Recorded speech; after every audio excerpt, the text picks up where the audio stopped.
Welcome, everybody. It's lovely to have so many of you coming to our last webinar of the year, but definitely not the least important. We are delighted to have a group of fantastic scientists of our team and from our partnership coming and sharing with you the role that the Red List plays and the latest update that we just launched on Tuesday.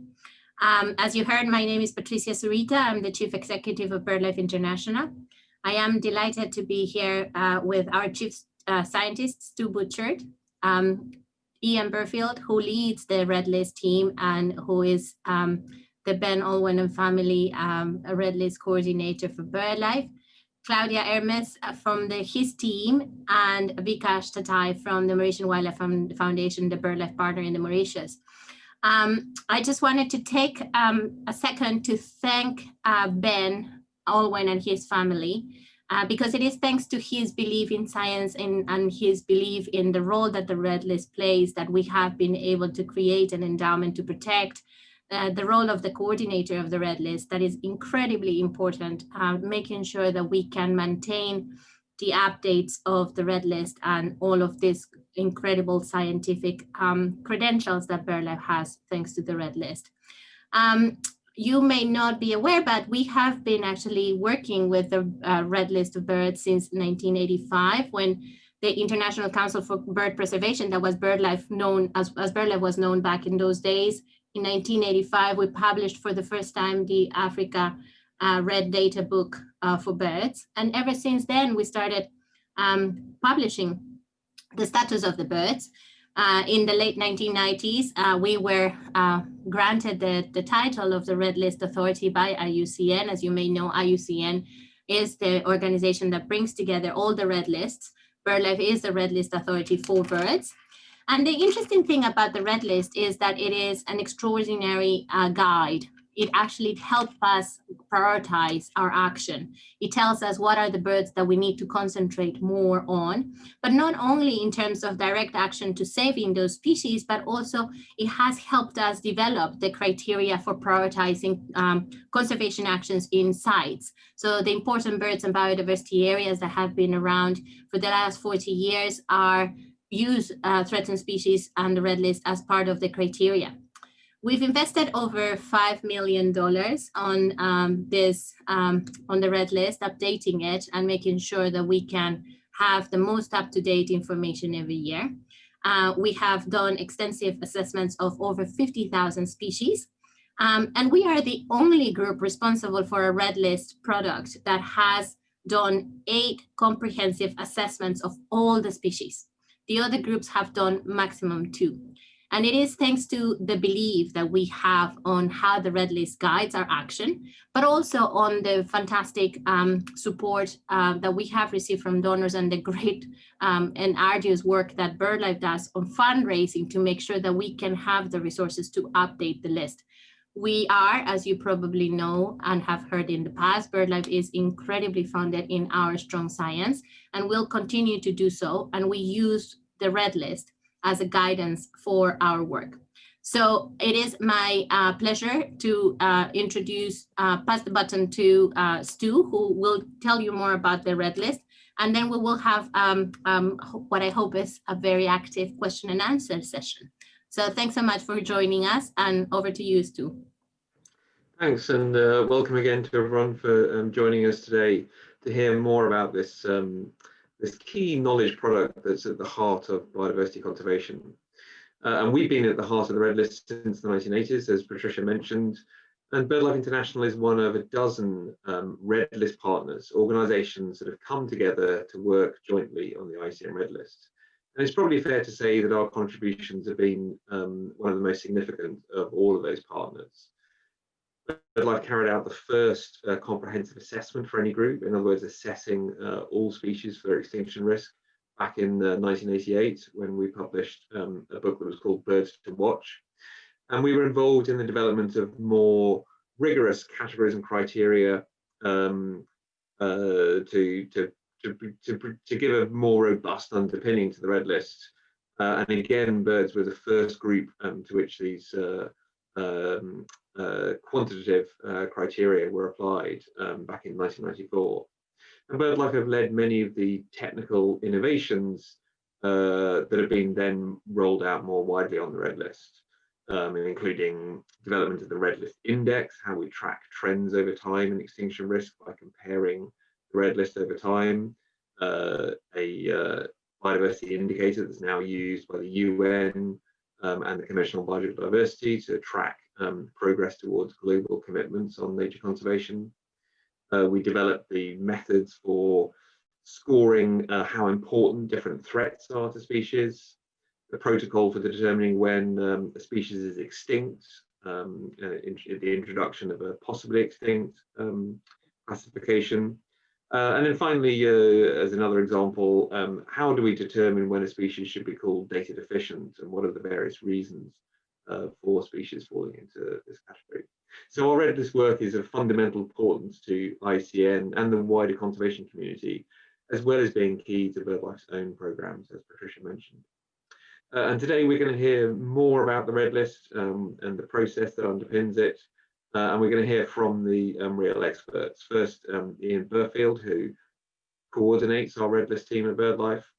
And then Vikash Tataya, who's Conservation Director for the Mauritian Wildlife Foundation, and is going to tell us a bit about what it takes to save species from extinction and help improve their status so that they can be downlisted to lower categories of risk on the Red List. So without further ado, let me hand over to Ian, who's going to talk us through BirdLife's Red List work. Good afternoon or good morning to everybody. Thanks for joining today.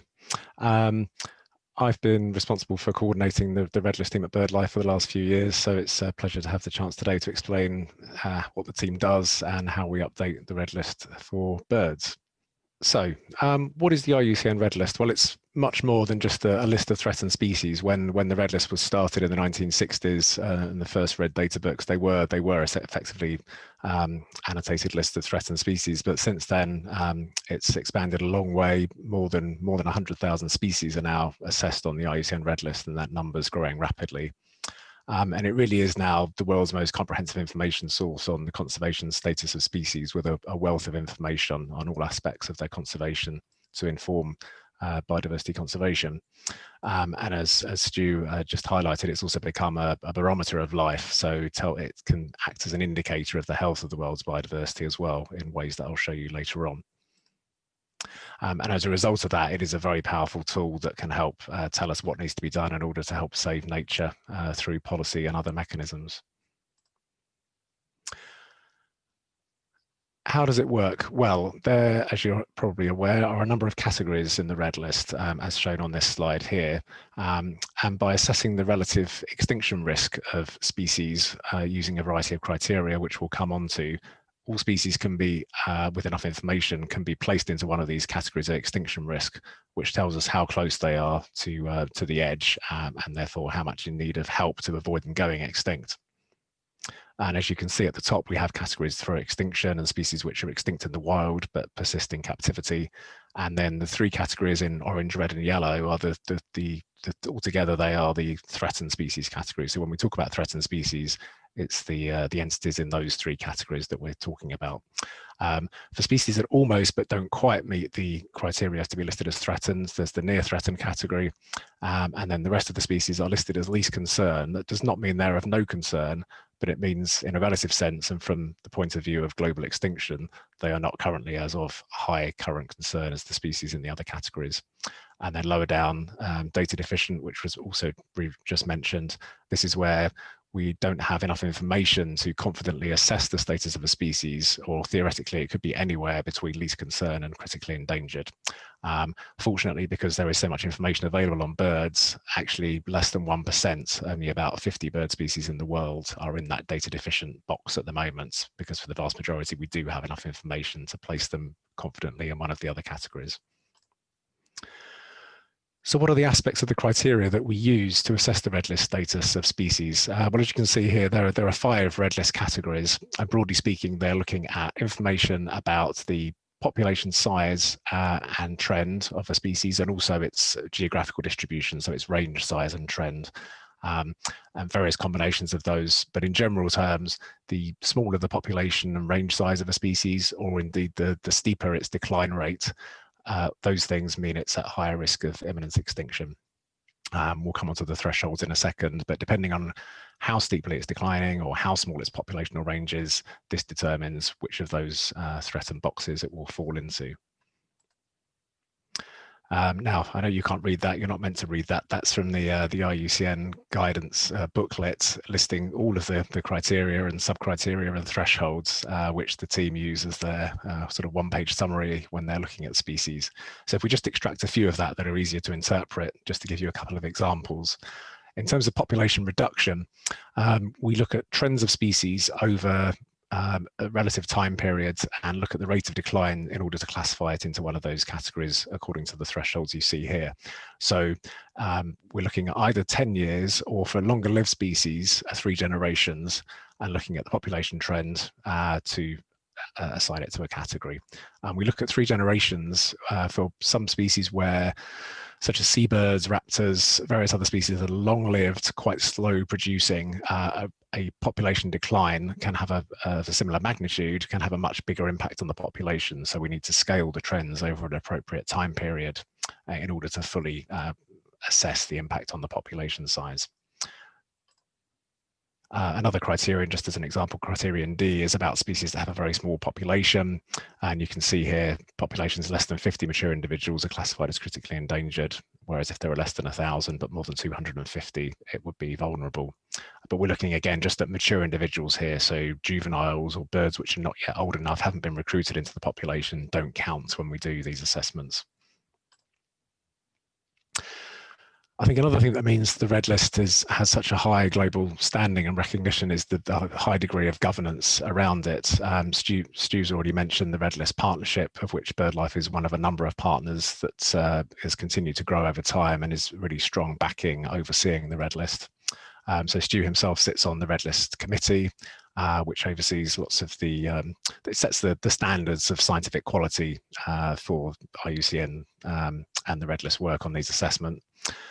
Underneath the committee, there's also a technical working group, which one of Claudia's colleagues on our Red List team, Hannah Wheatley, represents BirdLife and is able to raise issues and help the committee deal with queries and issues arising.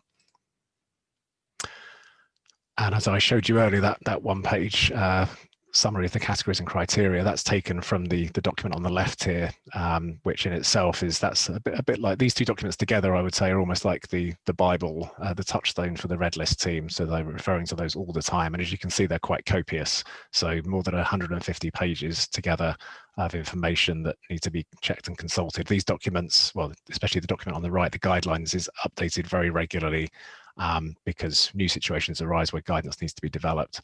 But all of this information is used by all Red List assessors on all taxa around the world to make sure they're following the intention of the Red List and assessing species correctly and consistently. And that's what our team does as well, of course. So how do we update the Red List? Well, I've mentioned Hannah and Claudia already. We also have 2 other colleagues, Rob and Jasmine, and together the 4 of them are our core team of Red List assessors based under normal circumstances in the office in Cambridge, the BirdLife Global Secretariat. All of them have passed an online training, a rigorous training course that IUCN runs, and which they have to score a high mark in the final exam in order to qualify as an assessor. And 3 of them are also qualified as Red List trainers, of which I think there are fewer than 100 in the world. So we have a very highly skilled, qualified team doing great work who really know these criteria and the system inside out.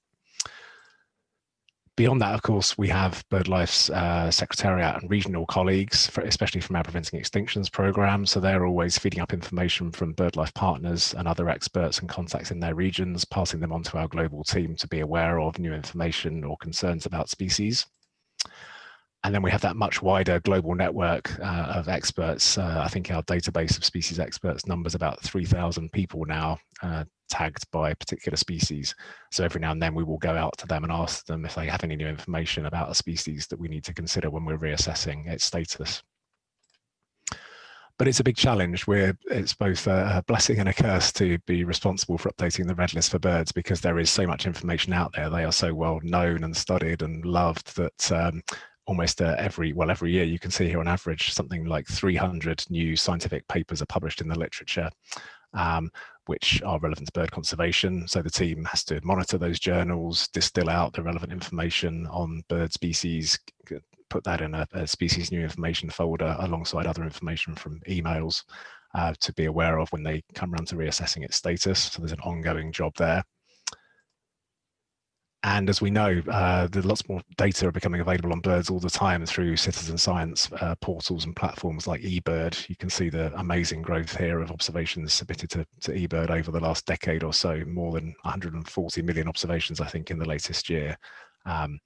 So there is no shortage of information, at least on some bird species in some parts of the world. There are, of course, still large parts of the world where there is no bird monitoring and very, very little data. So it's not the case that we have perfect information on all species, far from it. So to get information from a wider range of sources, of course, we're very reliant on our BirdLife network of partner organisations around the world, 115 organisations here, which many of them have dedicated people working on species conservation projects or scientists, people who are really doing the work and have the information that we need to collate at global level to analyse and work out what it means for the global red list status of species. So they're one vital constituency that we're very reliant on. Another one is another IUCN institution under the Species Survival Commission. There are specialist groups, not just for birds, but for a wide range of taxa. And as you can see from this slide, there are currently 18 bird specialist groups together covering roughly about 1,000 species. So it's about 1 in 10 of the world's birds, but they do contain a disproportionate number of threatened species and species of high conservation concern. That's why some of them were set up, and they vary from a handful of species to hundreds of species across these groups. So this is another very important constituency of people that we're in touch with. We meet and communicate with the chairs of these groups regularly, and they help us with information flow and getting their networks to contribute to the process.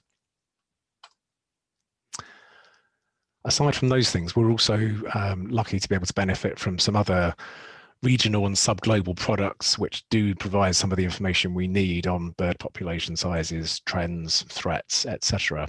So just some examples on this slide. I won't go through them all, but you can imagine there are lots of regional and national red data books from different parts of the world. In Europe and North America, there are very good bird monitoring schemes, in particular for common and widespread species, but also water birds, which are very well monitored by Wetlands International, for example, through the International Waterbird Census. And occasionally other national initiatives come to bear fruit. For example, this year, for the first time, Indian colleagues were able to produce the State of India's birds, which was largely based on this development of eBird over the last 10-15 years, which has enabled them to produce this publication. So all of this gets filtered up to us, or we can consult it on an annual basis in some cases, and helps us to update the red list. So we're getting all this information from a really wide range of sources. We need to pour through it, distill it down to the key relevant information. What the team then does is to update the assessments in SIS, which is the IUCN's Red List database, which all Red List assessors, regardless of the taxa, whether it's animals or plants or fungi, whatever they're working on, use to capture the information in a standardized way. It's about 200 fields need to be populated for most species, so there's a lot of work. That's tabular data. On top of that, you can see a map here. We're responsible for curating maps for all the world's 11,000 bird species as well, because we need to map their ranges to know where they are, but also in order to measure the range size in a way that IUCN prescribes in order to apply the range-related criteria. And of course, our maps are also used for lots of other analyses and books and publications, field guides. So it's a very important data source that the team also has to keep updated. And then IUCN has developed various tools in order to allow us to apply the criteria. So if we've got information on bird sizes, bird population sizes and trends from different countries, we can plug them into this standardized spreadsheet, and it will help us to calculate the overall trend in order to apply the criterion A in this case. So having done all that, we often work, sometimes the species will still be in the same category. If it's been stable or increasing and it has a large population and is fairly widespread, it will still be least concern. But if it's declining, it may have increased or decreased its rate of decline, or its population size may have crossed a threshold, and that's when we may need to change its red list status. So to do that, we have a standard process because we need to consult on this widely and transparently with relevant experts. We post discussion topics, presenting the information, the new information and what it means on our website, and then we reach out widely to our network, all the people I mentioned a minute ago, and ask them to comment on our proposals and provide relevant new information over the course of a month or so, normally in the northern spring. We then, based on that information and feedback we get, we'll either firm up our proposals, or we may decide actually with the new information that we receive that a change of status is not required. We revise the draft assessment accordingly, and then we submit everything to IUCN, who also then do a thorough validation process on our assessments. We may tweak a few things, and then they're finalised and published a few months later on the Red List website. So that's the process in large. So moving on now, let's look at the some of the highlights of and perhaps the lowlights of the new assessment, which was just launched a couple of days ago. So the 2020 Red List update, the team processed and reassessed almost 800 species this year, which is some of those take several days to get through, and it's a lot of work for a small team where there's a lot of information or a lot of conflicting information to deal with. Of those, about 160 were in a situation where we thought their global red list status either needed to be uplisted or downlisted to a different category. So those had to be the subject of discussion forums on our discussion topics on our forum. And as a result of that, about 137 species were reclassified either to a higher or lower category as a result of the discussions. So of those, I should emphasize that oftentimes when we change the category of a species, it's not for genuine reasons. Often it's because we've got new information that existed that we just didn't have available anymore, or that nobody had, or people have assessed the status of a species population size using a new monitoring method and found out that it's 10 times more common than they thought it was previously, for example. There could be just taxonomic changes or indeed clarifications by IUCN on how certain criteria should be applied. So they're not necessarily all recent genuine changes in status. So this year, for example, more species were reclassified in lower categories than higher categories. But as you can see from the slide here, only about 8 of these were due to genuine recent improvements in status. Of those, however, there are some good news stories. So in Europe, red kites, which is a very charismatic bird raptor in Western and Central Europe, has undergone a real genuine population recovery over the last decade or two due to reintroduction schemes and raising awareness, legal protection under the Birds Directive, and an action plan which has been implemented very well. So this has now recovered sufficiently to be downlisted to least concern, which is great. More tropical species in the Seychelles, this paradise flycatcher has also been reclassified, in fact 2 categories lower this time, because it's now got populations on not 1 but 2 islands, and in fact a third island, a population is starting to grow as well. So that means the extinction risk has now been spread. It's less subject to the vagaries of what might happen if a bad storm hit one island, for example. So that's great news, and the species can be downlisted. And then in Colombia, this species, yellow-eared parrot, has also been downlisted 1 category to vulnerable because efforts to conserve it, provide nesting sites, and generally raise awareness amongst the population have led to a big population increase. So those are 3 very good news stories from around the world. Going the other way, we have so fewer species were uplisted this year, but as you can see, a high proportion of these are thought to be due to genuine recent deteriorations in their status. One of the species we've been using to promote this year's Red List, because it's such a unique, charismatic species, secretary bird in Africa, is declining even faster than we thought. So it's now been uplisted to endangered because the population declines across large parts of its range. We're not entirely sure what the reasons are yet. A range of factors have been suggested: habitat degradation, disturbance. There's a range of possibilities, but this will help to raise their attention and get more research and funding to work out what's going on for this species. and other species in South America. There's some, the Andean condor. So again, another very iconic species, one of the largest flying birds in the world. We knew it was in some trouble before, but now we know it's declining even more rapidly due to persecution, poisoning from lead in carcasses, for example. Again, a range of factors, despite being the national bird in several countries. So this species is now vulnerable. And then in Asia, there's a range of issues affecting riverine birds due to damming or sand mining, disturbance, for example, irrigation. And Indian skimmer, unfortunately, is one of those that, again, has had to be uplisted this year. So this will raise awareness of that issue and focus it. And also other species like river tern has also been uplisted. As I mentioned, there are sometimes non-genuine changes. So for example, a few species due to taxonomic rearrangements, or if they're discovered in the wild and they need to be assessed. This year, one example, great white heron in North America has now been split from great blue heron, but this species is quite rare, so therefore it qualifies as endangered. And in Southeast Asia, a rearrangement of some parrot taxonomy has meant that this species, blueback parrot, has also been recognised, but is thought to be endangered, like quite a few Asian species, by trade, amongst other factors. And then a nice story here from the Southwest Pacific, so just off the coast of New Guinea. There's an area called the Louisiade Archipelago, very, very poorly known ornithologically, and a researcher called Will Goulding has done some really valuable work there recently, getting information on bird species. So we now know that these 3 species, which were previously data deficient, can now be allocated to categories, and as you can see, 2 of them are near threatened. So it's important that we know that they're not in good health. But they're so rare that there are no photos. So I've borrowed some illustrations here just to show how poorly known they are. Overall then, compared to last year, the number of species that we recognise overall and have assessed for the Red List has gone up by 11 due to taxonomic changes.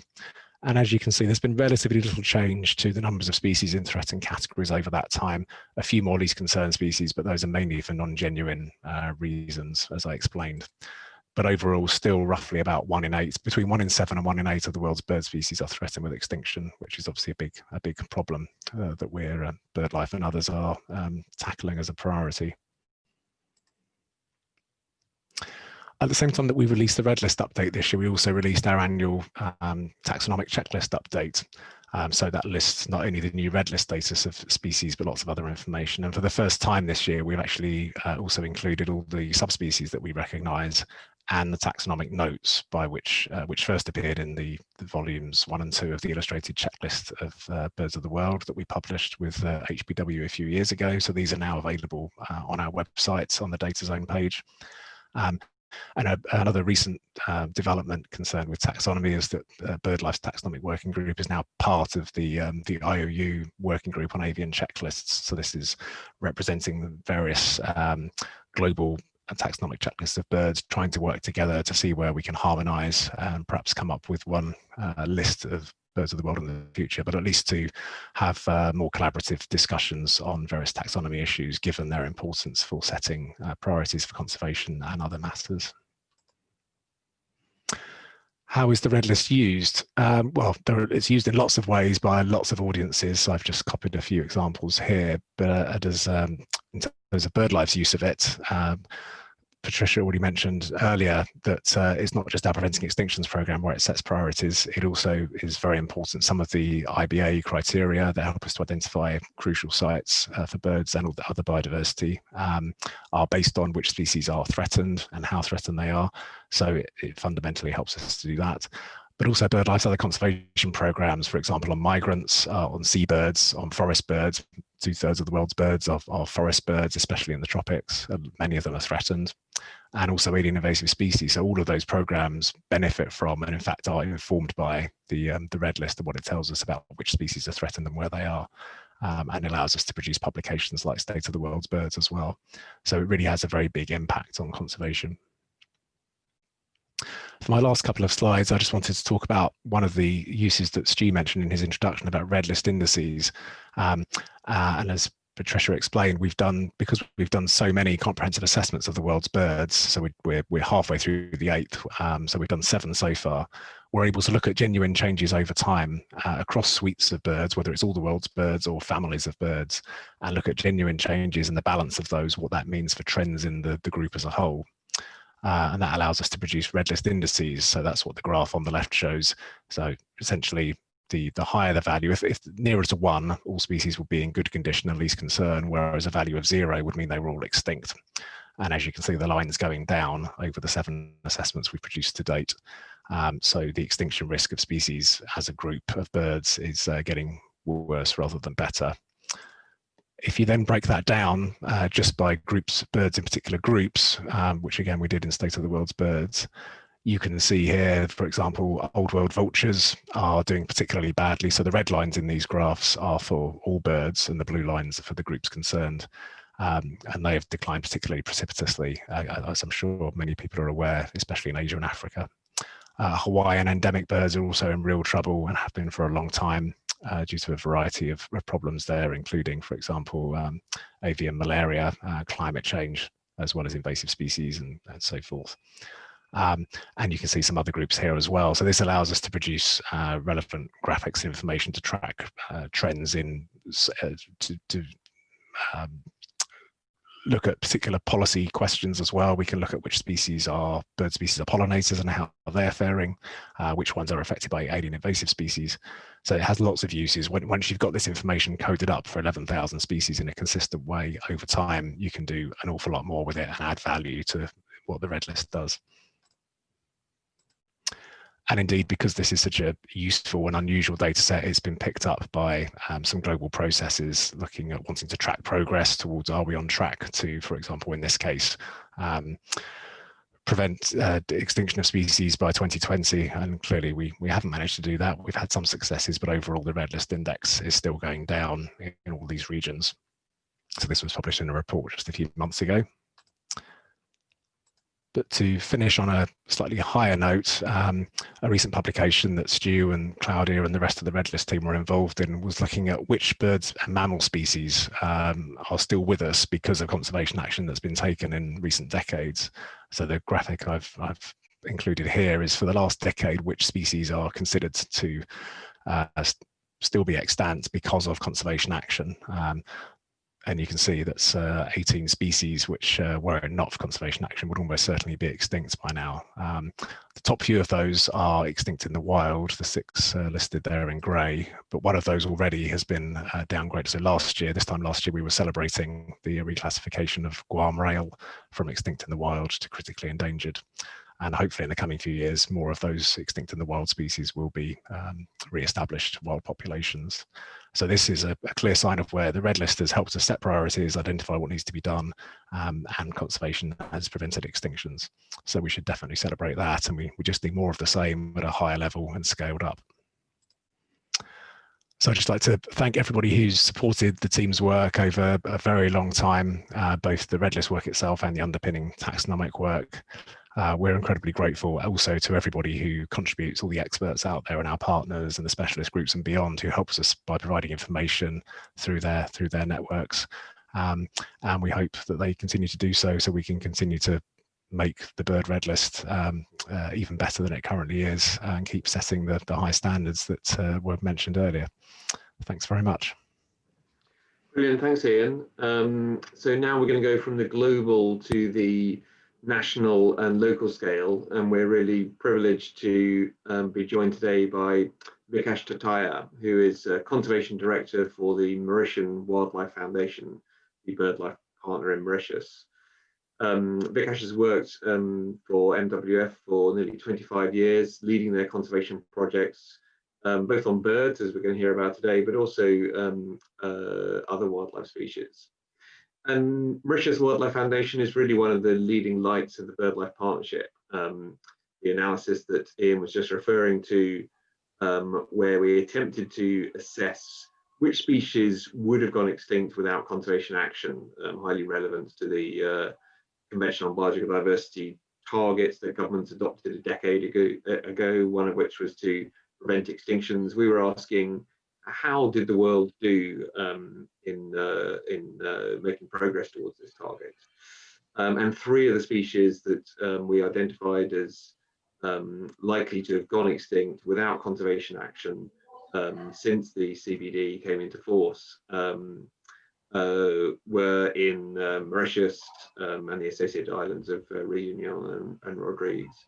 And so it's great to be joined today by Vikash, who can tell us more about just what it takes to turn around the fortunes of a species that's on the brink of extinction, carry out the actions that are needed, and to see those through and to see the results of with the populations and species improving in status, so that we at a global scale can then reclassify them to lower categories of extinction risk.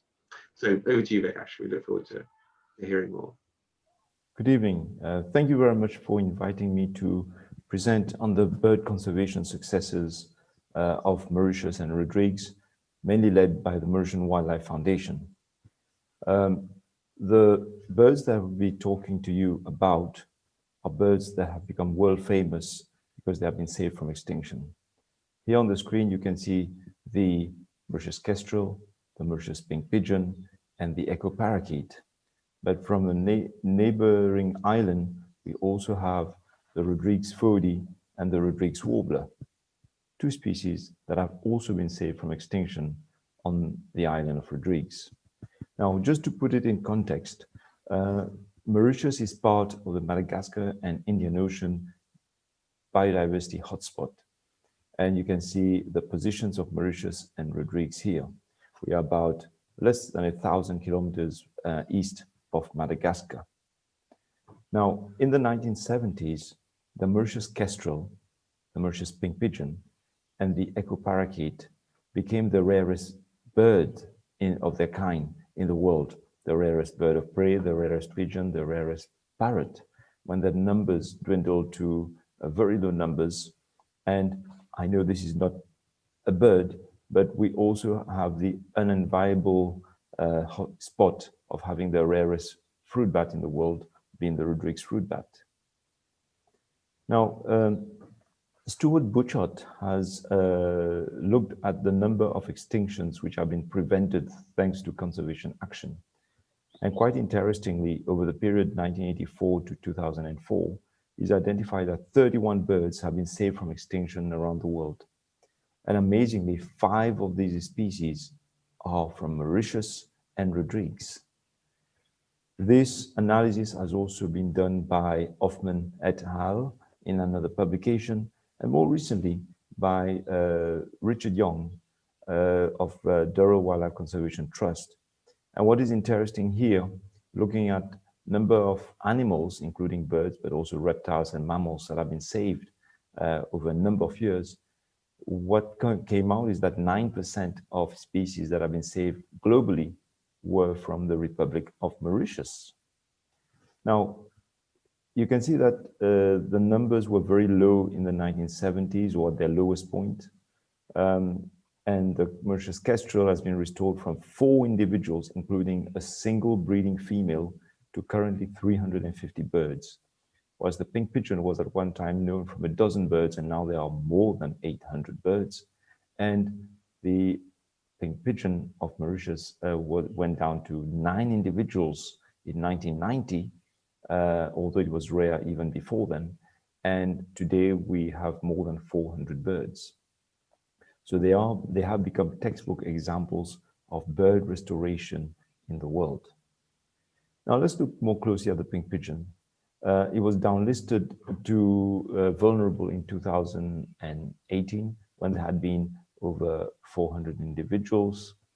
The management had largely remained unchanged for a decade or more. And we went through a period of captive breeding and rearing in Black River aviaries, which we're still doing. And at places where we've released birds in recent years, Pétrin, which is in the Black River Gorges National Park, Ebony Forest in the Chamarel Mountains in the southwest of Mauritius, breeding has already started. And even at Fernie Valley, where birds were released just a few years ago, the birds are breeding very well.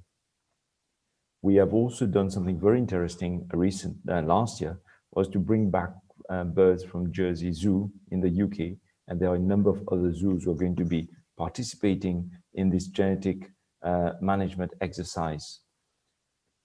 What's happened is that birds were caught in the 1970s and early 80s and taken into captivity in Jersey and other zoos.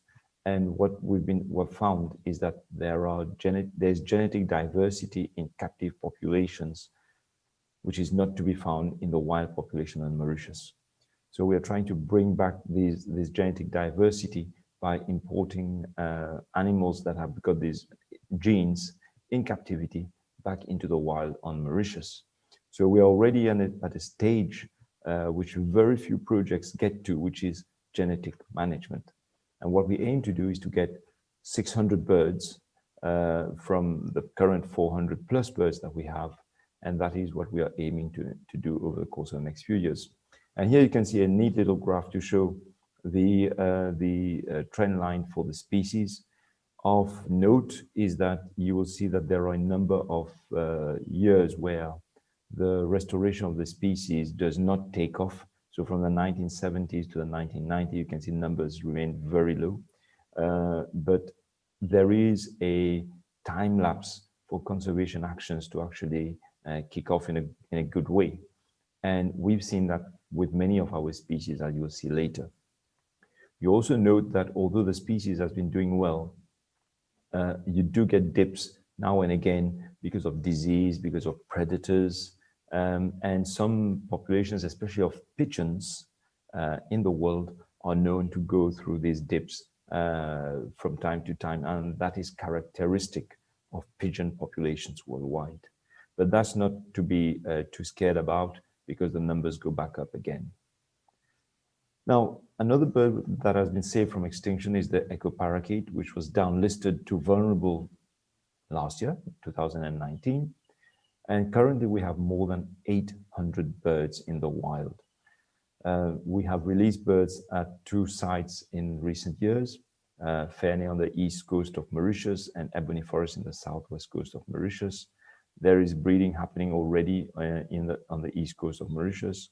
We have, unfortunately, a disease in the population which has been introduced through imported parrots, which is called PBFD, cytazine beak and feather disease, sometimes known as beak and feather disease virus, which is the causative agent.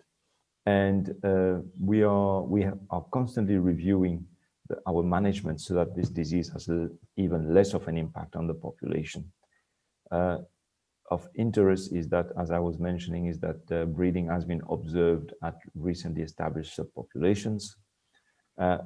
We are working on having protocols where we manage the disease when we are releasing birds, and so that we have a better and improved success rate at reintroducing echo parakeets, and to reduce imprinting to the site at which the birds were harvested from, and so that when released at a site B, they don't come back to the original site A where they were harvested. But also managing disease being very important in this new release protocol. We also oppose importation of parrots in Mauritius because we fear that with new parrots that are brought in for the pet trade or for animal parks, those parrots can become invasive, and on top of that, they can be transmitters, or they can be reservoirs of PBFD, new strains of PBFD, but also other parrot diseases that could wreak havoc in the echo parakeet. What we aim to do now is to get to over 1,000 birds and reduce the intensity of management that we currently have. We are looking at setting up durable nest boxes that once used to be made out of wood and had a short lifespan of 1-2 years, but replacing them with PVC pipes and recycled plastics that could have a lifespan of 10 years or more. And then that would mean less need to change the nest boxes. We are reviewing our monitoring protocol as well, because at one point it gets quite difficult to monitor hundreds of birds in a breeding season, which is just a few months. And we're also working on reintroducing birds to Réunion, and that is not a new project, it is an old project, but it needs a lot of diplomacy and discussion between two countries, ourselves and Réunion, which is part of France. Now here's the neat trend line that you can see for the echo parakeet, which has responded to restoration efforts. But you can see here again, for the better part of 25 years, the progress was quite slow. And now we have over 800 birds. Most probably the world's most successful parrot restoration project. Another species which has become world famous is the Mauritius Kestrel for its reintroduction.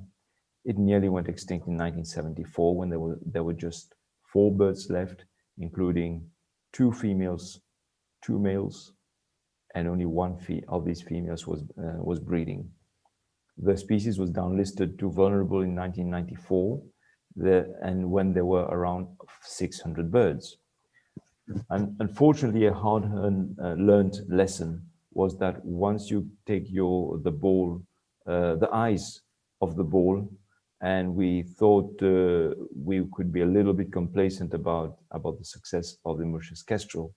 Unfortunately, we've learned the hard way that we cannot do that. The bird population started dropping. Currently there are around 350 birds, and BirdLife rightly assessed that the species had to be uplisted to endangered. We are currently taking bold steps to get the numbers back up. There are currently 2 subpopulations on Mauritius, one on the east coast of Mauritius called the Bamboo Mountain, and one on the west coast of Mauritius, which includes the Black River Gorges National Park. We've been doing reinforcement at Bellon, which is in the southwest of Mauritius. And we've also been doing captive rearing of birds for reintroduction. Last year, we released birds back into an important habitat in the Black River Gorges National Park. And we've released along the Macabe Camp Track in 2019. And we've essentially been hacking those birds from nest boxes, which I'll show you a little bit later what the nest boxes look like. We're currently working to getting 500 birds with low-level management using nest boxes. And what we aim to do, of course, is to get the birds downlisted to vulnerable in a few years' time. And here you can see the trend line for the Mauritius Kestrel population, which, as you can see, there's been a continuous drop in the population, especially on the west coast of Mauritius, but on the east coast, numbers have remained stable. But we are working to getting the numbers on the west coast back up again. And another species which we've worked with and been very successful is the Mauritius Fody. The Mauritius Fody was downlisted to endangered in 2009, just a few years after we started working intensively on this species. There are around 330 birds on the mainland of Mauritius from a 2014 survey that we did. And on Illozy Gred, where birds are ringed and monitored extremely closely, we have more than 400 birds on this island, which is just 27 hectares. Largely because this island does not have predators in the form of cats, rats, mongooses, monkeys, and the habitat has been restored. We also supplementary feed these birds, just as we do for the Mauritius pink pigeon and the echo parakeet and the olive white-eye, which I'll show you in a little while. What we aim to do is to get around 500 birds on Illozy Gred, and we think it is an achievable target. We are also planning on doing a resurvey of birds on the mainland of Mauritius, where we believe there may have been an increase in population, and we may come back to BirdLife in a few years to apply for a downlisting of the species to vulnerable.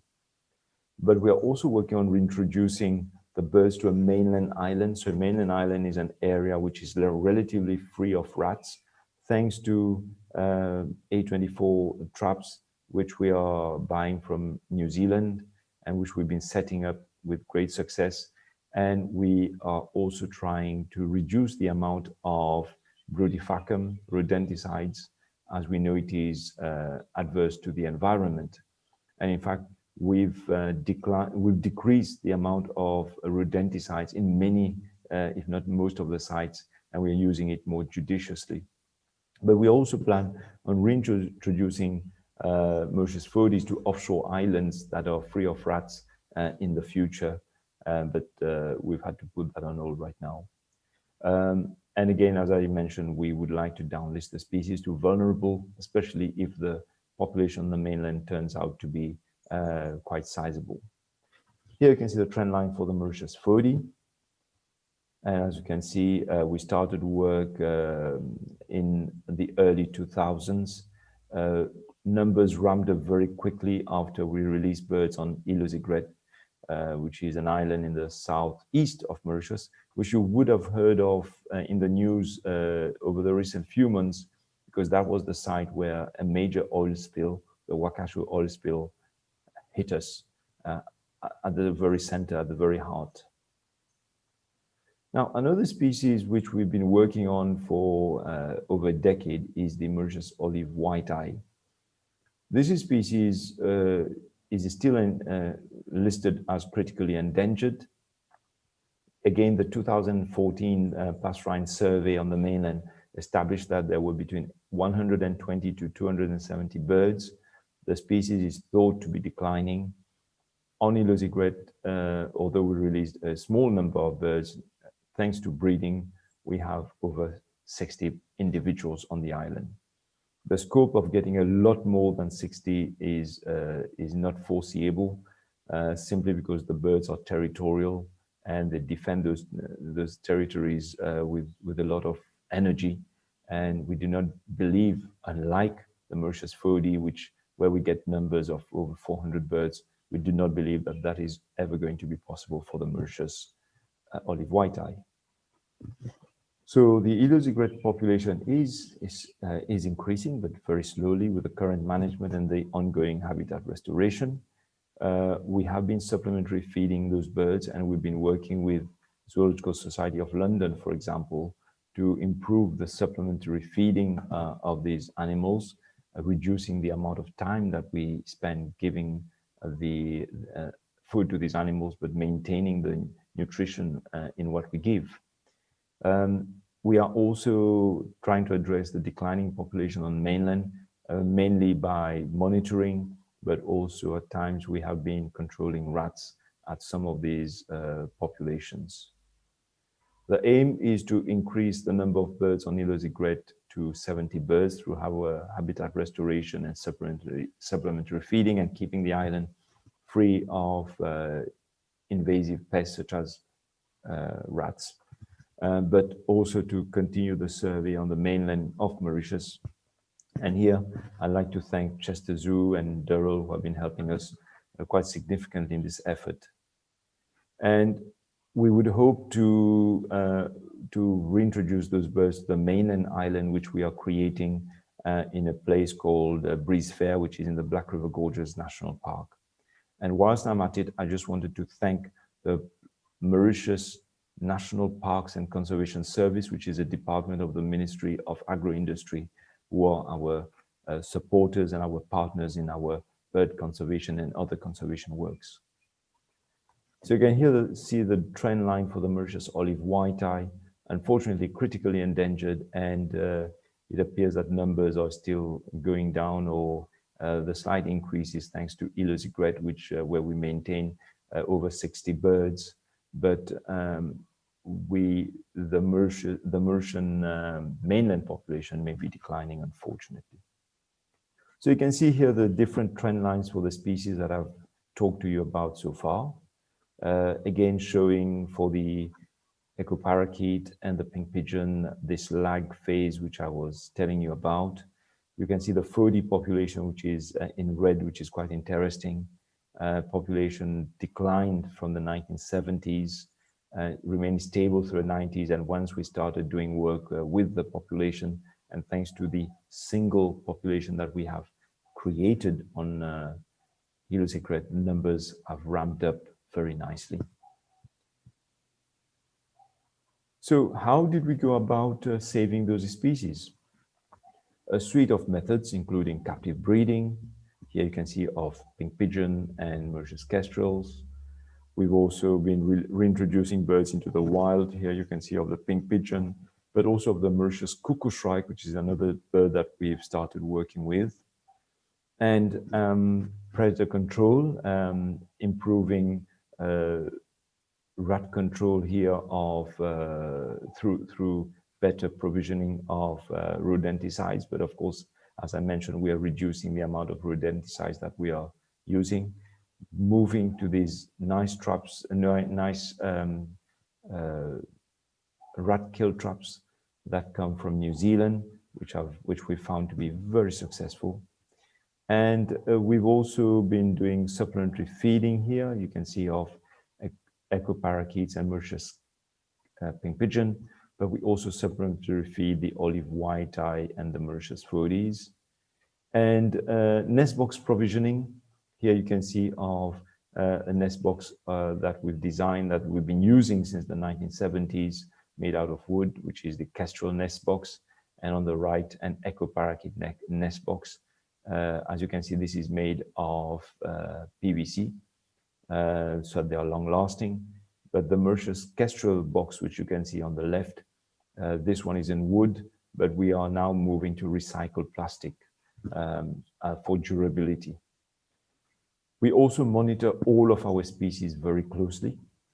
And there are some populations where, for all intents and purposes, more than 95% of the birds are ringed.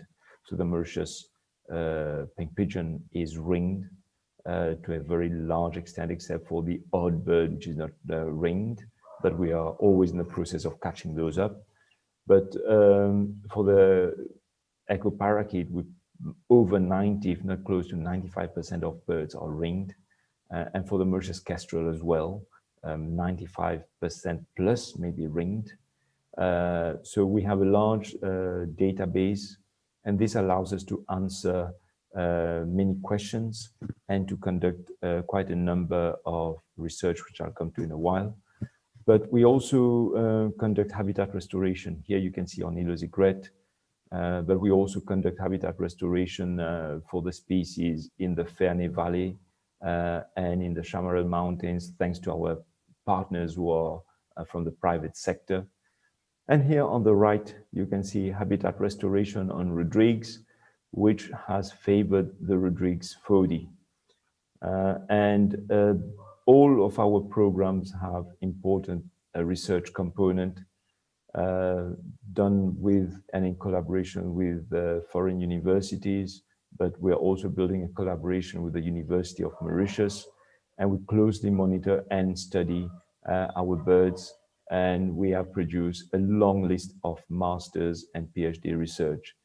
But when we do research, we ensure that this research is applied research, not research for the sake of research, but the research has to inform our management on the ground. Now, I've mentioned Rodrigues, and probably saving the best for last.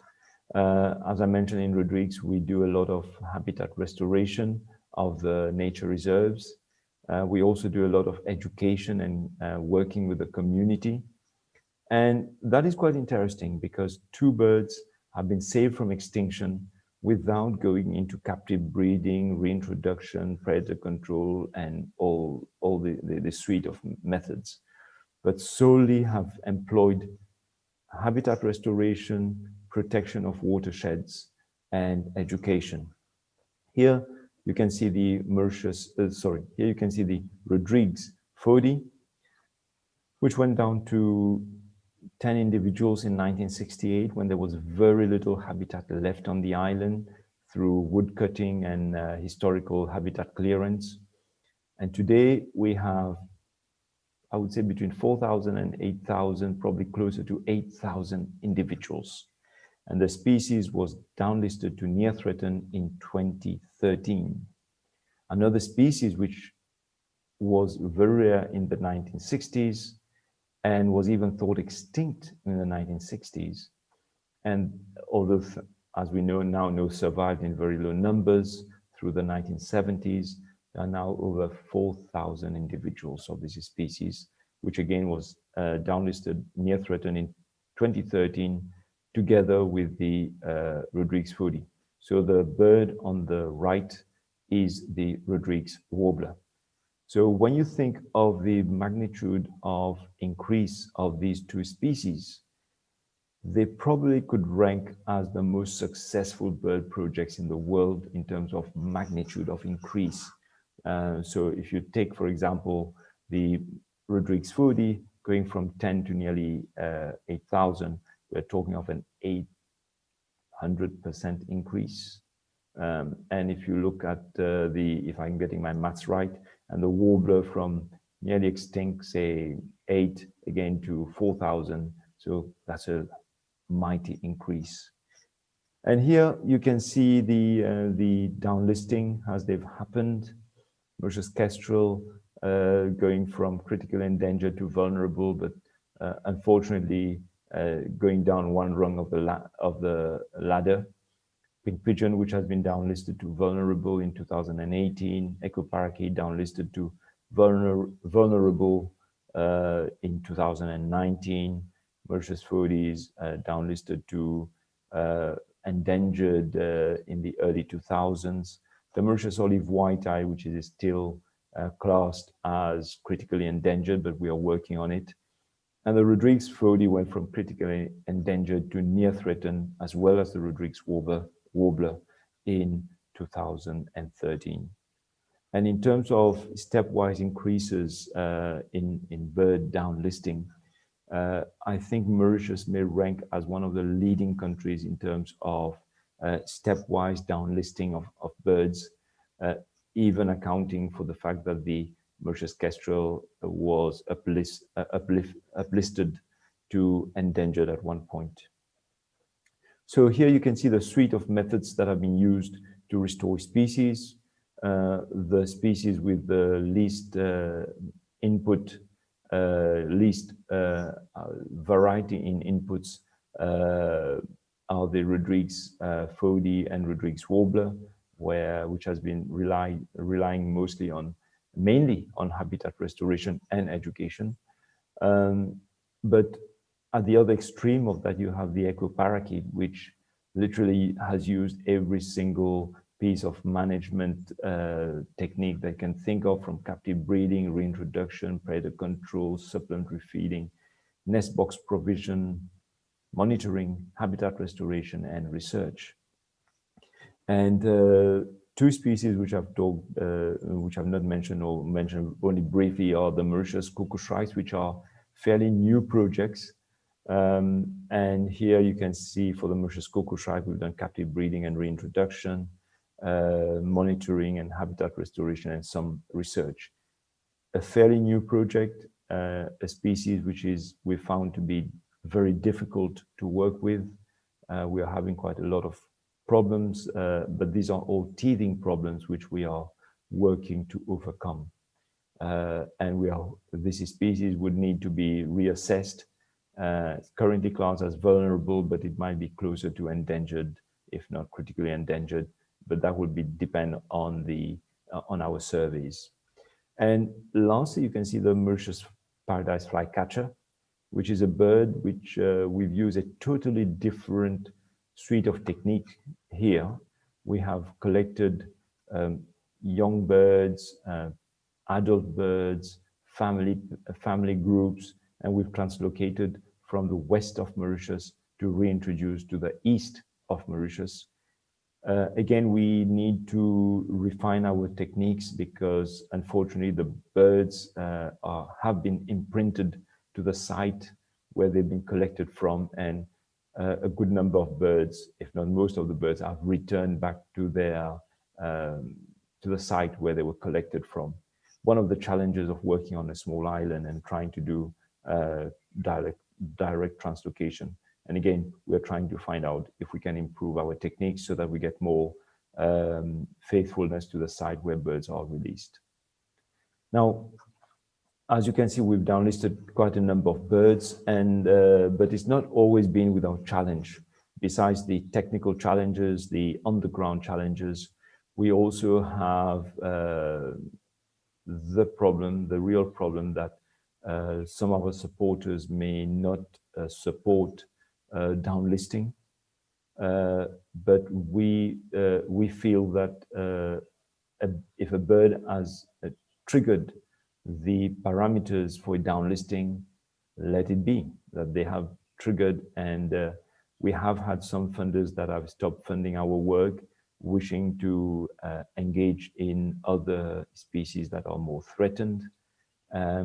We have had, in some instances, loss of funding, but by and large, what our message has always been clear. Downlisting a species, even to vulnerable, doesn't mean that the species is totally out of the woods. The species is still subject to the problems which it had when it was critically endangered. For example, habitat degradation and diseases and predators, for example, as an example. And the work goes on. And on the other hand, what's also been quite interesting is that we've attracted new partners who understand that it's better to be associated with success and sticking through with success. So by and large, downlisting of species has attracted more support than not. Now, another thing which we've done with the pink pigeon, and I think we should expand to other species, is something fairly new in red listing called the green status. Previously, it was called green list. And there's a paper which has been accepted, written by Molly Grace, looking at that. For those of you who are unfamiliar with this methodology that's been developed by IUCN, Aksaya, and Grace Molly, and various other partners of IUCN, and indeed of BirdLife and other conservation organizations. What you can see in red, L, is the conservation legacy. You also find in lighter blue the conservation dependence, and in darker blue the conservation, I think this is the gain, and P is the prospect, the future prospect. And this is an interesting byproduct, I would say, in that it allows funders and supporters and even the very conservation organizations that are doing the restoration work to see how they are progressing and what are the chances of success. And I think this is going to be a powerful tool and a powerful communications tool. With that, I will end my presentation, and I'll thank you all for your attention and welcome any questions that you may have on the downlisting of species from the Republic of Mauritius, and hope that you can visit Mauritius and Rodrigues and get to know more about how we've gone about saving those species from extinction. Thank you very much for your attention. Thanks a lot, Vikash. There's not many places in the world that can point to so many inspiring examples of success and graphs like you showed with positive trends. So it's really brilliant to hear those from you firsthand. So we've heard about the sophisticated system of categories and criteria that form the Red List, how BirdLife assembles the information from the scientific literature, as well as from the BirdLife partners like Mauritius Wildlife Foundation and a wider global network of experts, and how we apply those data to the criteria to classify species into Red List categories. We've heard about the latest results from this year's update, some good news, some bad news, and then how these classifications inform conservation action on the ground. And then from Vikash, we've heard from the national perspective about what it takes to turn around the fortunes of these species. Importantly, how the downlisting of a species is something to be celebrated and not defended against, and how much of a challenge it remains to maintain these successes.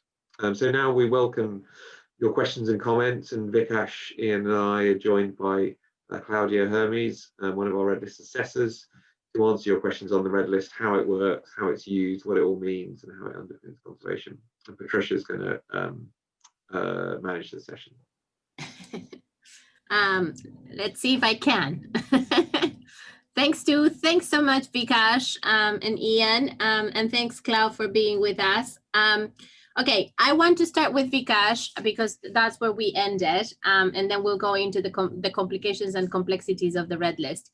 Vikash, from Peter and another person, with so little of a population of the Mauritian Kestrel, what were the problems of inbreeding, and did you have any? Thank you very much for that question. Yes, it's been studied and it continues to be studied. The answer there is that the Mauritius Kestrel was a common bird on Mauritius up to the 1940s. And then after the Second World War, there was DDT, which was discovered or which was developed and applied for controlling mosquitoes that were the vectors of malaria on Mauritius. And the link between DDT and eggshell rotting and eggshell thinning was not made out immediately. And by the time this was discovered, this common bird in the 1940s, fairly common bird in the 1940s, became very rare. So what happened is that it went through a bottleneck that was short. And so remarkably, it's been able to retain perhaps half of its genetic diversity has been maintained. We know that from museum specimens, so we can get DNA from museum skins, and we've compared that. It's simply because it's gone through a short bottleneck, which is not the case for the pink pigeon, which was rare even in the 1800s, and we know that it's lost much of its genetic diversity.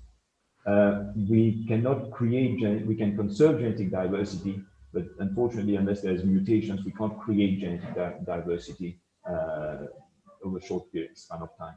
But the other answer is, even in species that are impoverished genetically, they can survive. It's just that they're probably less adaptable to changes in the environment, such as climate change or diseases, which is why, for example, we are so careful about bird introductions into Mauritius, because they could, if a disease comes into Mauritius because of the short genetic base, that could have a far-reaching impact on those birds that have had impoverished genetic diversity. But to answer the question, short bottleneck in the Mauritius Kestrel is what makes them a species that we've been able to save. And they are very plastic kestrels and birds of prey are also very plastic in their behavior.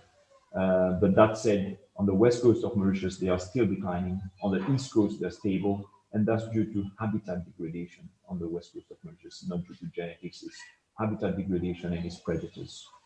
Great, thank you, Vikash. One more for you, then we'll move into Claudia. Why are you using some of the management methods for some species and some, and when you show that table of the different conservation methods, how are you picking and choosing depending on the species? I guess that's depending on the threat. Yes, it depends on the threat. I mean, when you look at if I take the extreme example of Rodrigues, there the problem was habitat loss. It was clearly habitat loss. In the 1970s, there was hardly any forest left on the island. Even the watersheds were being logged. And so clearly habitat restoration and protection of watersheds was the priority. You see how they've just bounced back from just habitat protection. However, the first species that we tried to restore was the Mauritius Kestrel. So in the 1970s, we brought kestrels, pigeons, echo parakeets into captivity, and we started working with them. And basically, we've been applying methods across. So so you would see that all the experience learned from the species closely helps to devise the status for the next species. This is why the management of the pigeon and the echo parakeet are very similar. and even the echo parakeet, so, and even the Mauritius Fody and the olive white eyes are very similar. So it's based on what it takes to actually save the species.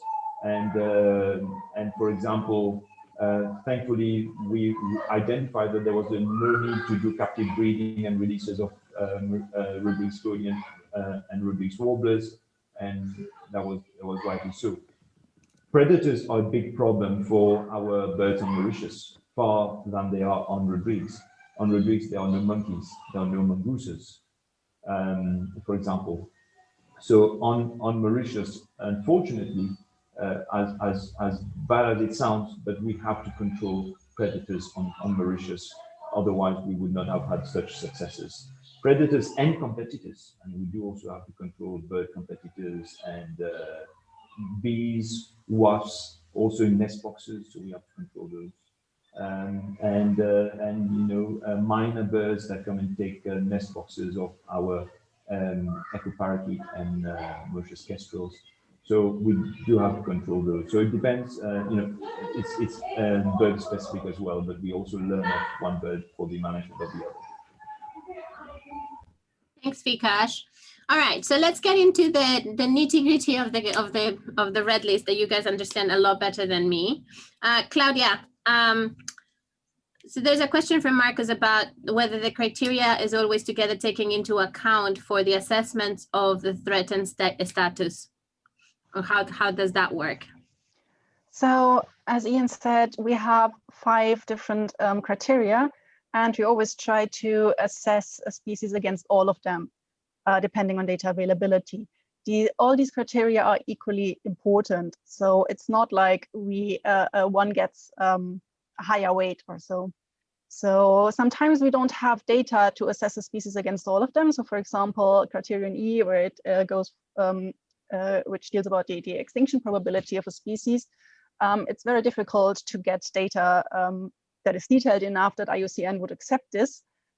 Or maybe we don't have any information on the rate of decline and we cannot assess a species against criterion A. But in general, all criteria are equal, and we always try to assess the species against all of them.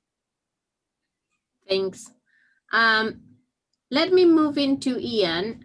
There's a very interesting question from Philip Feldman about the success of the red list in public policy applied at the national level.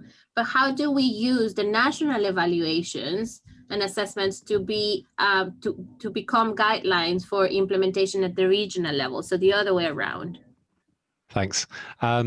So this is about national red listing compared to the global red list. Well, there are lots of national red lists out there, an increasing number, and those are particularly where a species is endemic or nearly endemic to a country. Those can be a really valuable guide for us when we're doing our high level red listing at global level or regional level. I think the extent to which they can influence national priority setting or resource allocation probably varies a lot from country to country, depending on the link with legislation in the country, whether they update the legislation looking at what species are threatened in that country. Extinction risk is normally just one factor that will be taken into account. It can also be the responsibility that a country has for that particular species, whether it's the cultural value, whether it's iconic status, opportunities to raise funds, whether it can act as an umbrella species or a flagship species. But I think it will, and other factors as well. But I think the answer will be, it will depend on the extent to which the government and the ministries and the agencies involved pay attention and are invested in the national red list process and take it into account in their work as, for example, the Environment Ministry, but also the other ministries impacting the species. Super. There's a question from Maria that I found really interesting, and she's talking about the category of extinct. And whether there is a tendency to hesitate to graduate species to the level of extinct. And how are we feeling about that? And it was really interesting to hear the last slides from Vikash. Stu, you want to take that one? Sure, yeah, it's a really good question, because of course it's very difficult to know when the last individual of a species has disappeared.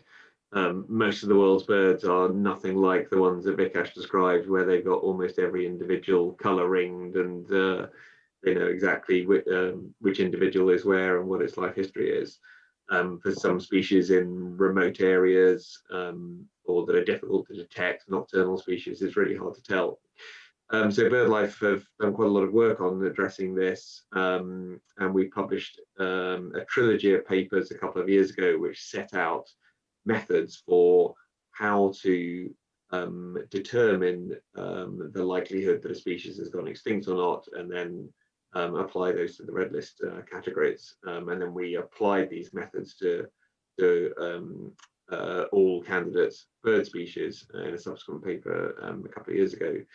And essentially, you need to take into account 3 lines of evidence. What's the recent, what are the recent history of records of the species, and how likely is each record to be genuine? What's the history of surveys and searches for the species? And for each of those, how extensive were they? Did they use appropriate techniques relevant to the particular species? How capable were the surveyors, and how difficult or easy to detect is the species? And then finally, what's the history of plausible threats that could have driven the species extinct? And you can put quantitative numbers on all these different parameters and run them through a quantitative approach and model that then gives you enables you to assign species in a consistent way across these categories. And it's really important for the reasons that you allude to. We don't want to give up on a species prematurely and assume that it's gone extinct. And one of our colleagues, Nigel Collar, termed this the Romeo era, after the Shakespeare play Romeo and Juliet, where at the end Romeo assumes that Juliet is dead and kills himself because he's so heartbroken. Of course, Juliet isn't. And he gave up on her prematurely. We don't want the same thing to happen with threatened birds, so we're really cautious about when we shift them into the extinct category, and continue to promote searches while there still may be a chance that the species exists. And we introduced a sort of subcategory, possibly extinct, for those species that we think have probably gone. So we include them when we're estimating extinction rates and determining, the state of nature on the planet. But we exclude them in terms of deciding which species to give up on in terms of conservation action. So we include them with the critically endangered species in terms of focusing efforts and conservation while there still may be a chance that they exist, and we're still searching for them. Great. So there's a question about how do we decide whether we, like we did this year, of 790 species to be reassessed? And maybe we can connect it to the question on eBird about whether eBird has actually thrown some surprises either on population size or distribution. Do you want to take the first part and I can comment on the second? Yeah, thanks, Stu. Yeah. So, we don't have our target would be to try to get through as many species as the team can manage to get through per year. And overall, we, as those comprehensive assessments that allow us to produce the Red List Index suggest, our aim is to reassess the status of all 11,000 odd species every 4 or 5 years, so that we can update State of the World's Birds and also update the Red List Index. So this year there were a lot of species that took a lot of time to get through, so it was about 800.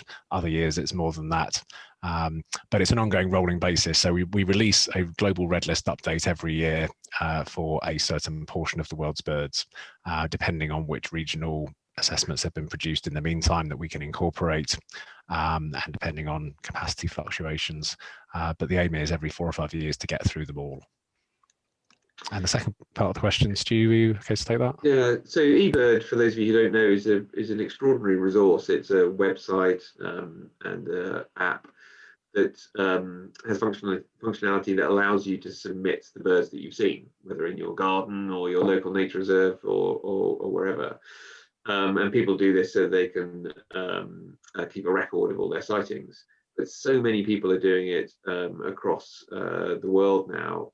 They get something like more than 10 million records submitted every year. So it's an extraordinary resource on the distribution of the world's birds and trends in their status.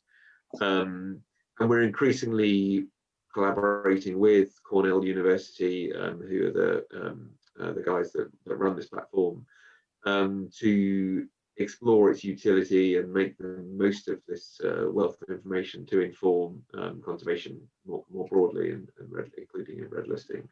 And in particular, we're working with them on how we can update our distribution maps, the polygon maps that we create for all the world's birds to inform the red listing, as Ian described.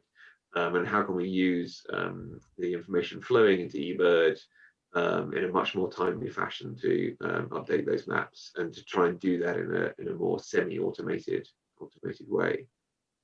So it's work in progress, and eBird, I think, will become increasingly important in feeding into our red list assessments. Great. So one more for you, Stu or Ian, I don't know. So there were a couple of questions about songbirds in Asia, and why are they declining so much, and what can we learn from, so I'm combining because of time. What can we learn from the situation in the Mauritius and the success of the conservation impact there to apply in the songbird crisis in Asia that is a lot more widespread and a lot more complicated?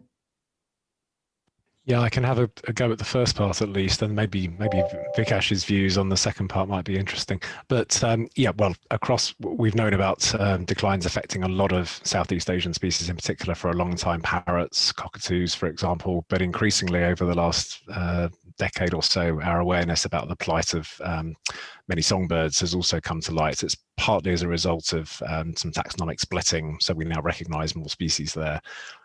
Clearly, habitat loss is a major factor. These are largely forest birds. A lot of the forest is gone, and it's a lot easier for people to access the forest in different parts of Southeast Asia.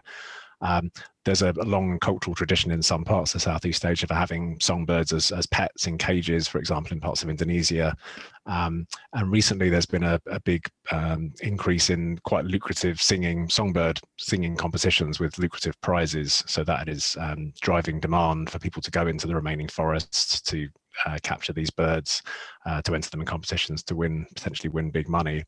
And so together, all those factors are driving some really stunningly rapid declines in some of the world's rarest birds. So that would be my answer to that part of the question.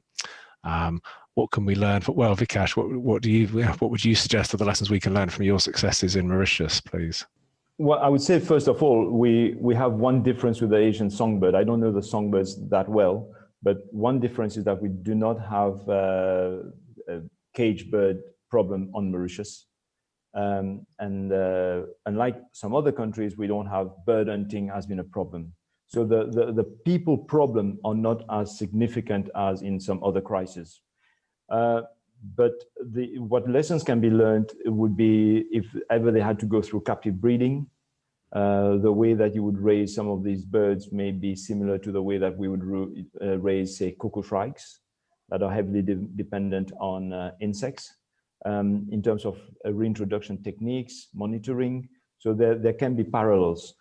Just to say that the echo parakeet has been important in actually informing some other parrot projects, just like the pigeon project has been used is a model species for saving other pigeons around the world. So yes, there are some elements that can be taken off our passerine conservation work and applied to other situations, but we'll have to look at it in detail. And the best way to do this is to have exchange of staff. And one thing which I didn't mention is over the years, we've had probably over 3,000 people that have worked on the project in Mauritius. Lots of British, Europeans, some Americans, some Canadians, some Australians, but mostly Europeans. And they are now in the far-flung corners of the world doing some fantastic work. And they've actually learned things from Mauritius, and we've become a school for training conservationists that are now working around the world and leading, for example, pest control programs. I mean, if pests are a problem, come and see us, and we may be able to share a few things with you about pest control as well. predator control, I mean. I think that there are lessons, and the best way is to train people that go out and do other work. So they may not be directly applicable, but the suite of techniques that we are using here could inform other conservation projects. Thank you. And I think the most important lesson, Vikash, from your experience and from other experiences where we have been able to bring some species of birds that were on the brink of extinction back, and David Gordon was making the allusion to the Rarotonga monarch, is that conservation actually works. The minute that you actually give nature a chance, it actually comes back. And that's why the Red List is so important, to enable us to showcase what are the urgencies, where do we have to work next, where do we have to prioritize. We are right on time, and I apologize for all of these fantastic questions. I wanted to get to the non-genuine reasons for the listing, and we couldn't, but thanks so much for joining us. Sarah, can we put up the slide? I just want to make sure that you guys are aware that we have launched an appeal to support our Red List work. If you have been compelled by this extraordinary explanation of what the Red List is, how it works, how our fantastic small team does magic updating the Red List every single year, and how that has helped our conservation partners like the Mauritius Wildlife Foundation in the Mauritius, and many other of our BirdLife partners around the world, guiding the way that we bring these birds back. Please join us. Click on or use the link on the donor box, support our work, help us get these birds back from the bridge, from the edge of extinction, so we can make sure that they are with us. We cannot afford to lose the secretary bird. It's such a beautiful bird. I mean, just look at those eyelashes, man. Thank you so much for joining us. This is the last webinar of the year, but by no means the last webinars of BirdLife. We very much look forward to seeing you in 2021. In January, we will have a very exciting webinar about what we're doing in the high seas and how important it is to conserve those areas that are beyond national jurisdiction. So please join us. We will continue with these webinars next year. With or without pandemic. I think it's an incredible opportunity to share the work of BirdLife and to learn about your interest and your questions, and be able to support the work that we are doing to make sure that we can continue to save all these birds and this biodiversity. To all the panelists, Stu, Ian, Claudia, Vikash, lovely to have you all, and thank you so much for your fantastic information and for sharing all of your knowledge and expertise. And to all of you who has joined us from all over the world, I was very happy to see someone from Ecuador and from the United States. I saw Seattle, I saw Texas, I saw Virginia. I hope that you guys don't have too much snow. I hope that you have a wonderful holiday, and thanks so much for joining and for believing in BirdLife. You are the reason why we are able to do all this amazing work. Happy holidays, happy 2021, and may it help us get more conservation done. Thank you so much.